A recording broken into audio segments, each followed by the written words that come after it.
Have you ever had someone ask you a simple question in English and suddenly your mind goes completely blank? Oh, absolutely. You know the words, you know the grammar, but the moment you feel pressure, your brain just freezes. Exactly. You stare at the person, the room gets quiet, and every single English word you ever learned just vanishes. It is such a frustrating feeling, but today we are starting a complete guide to help you think fast, organize your ideas, and speak smart in English without panicking. Yes, make sure to watch all three parts of this lesson because by the end, you'll have a complete framework to handle any unexpected English questions smoothly. Welcome back to English with Rosemay. I'm Rose. And I'm Caleb. On this channel, we help you understand real native English, improve your listening, and speak with confidence. You know, Caleb, a student emailed us last week about a situation at her job. She said during team meetings, her boss asks her a question, and even though she knows the answer in her native language, she takes almost 10 seconds to respond in English. 10 seconds feels like an eternity when everyone is looking at you. Exactly. She told us, by the time I build the perfect sentence in my head, my colleagues have already moved on to the next topic. That happens to millions of English learners every single day. But here's the secret. The problem is not your intelligence, and it's not your vocabulary. So, what is the real problem? The real problem is perfectionism. Learners try to construct a perfect, error-free sentence before opening their mouth. But native speakers don't speak like that. Not at all. Native speakers don't plan whole sentences in advance. We start speaking using buying time phrases. Buying time phrases, how do those work? A buying time phrase is a simple, ready-made expression that you say immediately when someone asks you a question. It fills the silence and gives your brain 3 to 5 full seconds to think. Ah, so instead of dead silence, you're making sounds, staying calm, and buying time to organize your thoughts. Exactly. Let's look at 4 essential buying time phrases every learner should memorize. That's a really good question. To be honest with you, off the top of my head, let me think about that for a second. Let's break these down so our listeners understand how to use them naturally. Rose, when would you use "that's a really good question"? You use it whenever someone asks for your opinion or asks a question that requires a bit of thought. For example, if someone asks, "What is the hardest part about learning English?" you can say, "That's a really good question. I think the hardest part is listening." Notice how calm that sounds. It gives you immediate confidence. What about "to be honest with you"? That phrase is great for personal opinions or when you want to share a direct, sincere thought. For example, to be honest with you, I prefer working from home. And what about "off the top of my head"? I know many learners find that idiom confusing. Off the top of my head simply means giving a quick answer right now without searching for deep details or exact data. Right. Like if someone asks, "How many books did you read this year?" You can say, "Off the top of my head, I'd say about 5 or 6." Perfect. That lets the listener know you're giving a rough estimate, so you don't feel pressure to be 100% accurate. That takes away so much anxiety. So step one to thinking fast is simple. Don't stay silent. Open with a calm eyeing time phrase. Exactly. Now, once you buy those few seconds of time, how do you actually construct your answer? That is what we'll cover in part 2. We talked about using buying time phrases so you never freeze in silence. But Rose, once you start speaking, how do you keep your ideas clear and organized? The absolute best structure for intermediate speakers is called the ARE formula. The ARE formula, what does that stand for? It stands for A, answer, R, reason, E, example. That sounds simple, but let's walk through a complete example so everyone can hear how natural it sounds in slow, spoken English. Imagine a native speaker asks you, "Do you prefer living in a big city or a small town?" First, give your answer. "I prefer living in a big city." Second, give your reason. "Because there are many more job opportunities in public transportation." Third, give your example. For instance, in my city, I can take the train anywhere without driving a car. Wow, that answer took only 15 seconds, but it sounded completely structured, logical, and smart. Exactly, and notice that every single word used in that answer was simple, everyday vocabulary. You don't need advanced, complex words to sound intelligent in English. I think a lot of learners make the mistake of trying to list 10 different points when answering a question, and then they lose their train of thought. Yes, selecting just one main point and backing it up with one reason and one example is far more effective than giving a long, messy list. Let's try another one, Rose. What if someone asks an opinion question at work, like, how can we make our weekly meetings better? Let's combine a buying time phrase with the ARE formula. Buying time phrase? That's a good question. Answer, I think we should make our meetings shorter. Reason, the main reason is that long meetings make people feel tired and less focused. Example, for example, when meetings pass 45 minutes, people stop taking notes. That is a perfect answer for a professional workplace environment. It is direct, respectful, and crystal clear. And if you ever get a question where you honestly don't know the answer, don't panic. You can still use a smart phrase.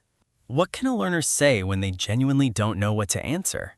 You can say phrases like, I haven't thought about that much, but my first impression is, or I'm not completely sure, but off the top of my head. That shows you are an active communicator who can handle unexpected situations gracefully. Absolutely. Now, coming up in part 3, we're going to dive into word chunks and reveal how to stop translating in your head so you can speak automatically. The final part of our masterclass on thinking fast and speaking smart. Now we need to address the biggest obstacle holding most English learners back from speaking fluently: mental translation. Translating. Thinking of a sentence in your native language, translating word number 1, then word number 2, then word number 3. That process destroys your speaking speed. By the time you translate 4 or 5 words, your brain is exhausted and you get stuck on grammar rules. So how can learners break this habit and start thinking directly in English? The secret is shifting from individual words to word chunks. A chunk is a group of 3 to 5 words that naturally go together as one single unit. Can you give us some of the most useful conversation chunks for daily life? Absolutely. Here are 5 high-frequency chunks every learner should memorize as whole units. It depends on, in my opinion, from my experience, at the same time, the main reason is. Let's show how "it depends on" saves so much thinking time. If someone asks, do you like traveling by plane or by train? You can say, well, it depends on the distance. For short trips, I prefer trains, but for long trips, planes are better.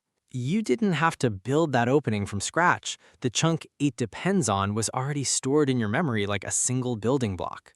Exactly. When you store chunks in your memory, speaking becomes far more automatic. You aren't inventing grammar in real time, you're just assembling blocks. What should a learner do when they make a grammar mistake while speaking? Should they stop and restart the sentence? No, never stop. Stopping to fix every minor grammar mistake makes you sound nervous. If you make a mistake, just say, sorry, fix the word and keep moving forward calmly. Native speakers make small mistakes all the time when talking fast. The key to sounding smart is recovering smoothly and keeping your confidence. Before we finish today's complete lesson, let's do a quick review of everything we learned. Reviewing key ideas right after learning them is the best way to move new English phrases into your long-term memory. So, Rose, what was our step 1 for thinking fast under pressure? Step 1 is using buying time phrases. Instead of saying silent or panicking when someone asks a tricky English question and you need time to think, open immediately with phrases like, that's a good question. To be honest, off the top of my head.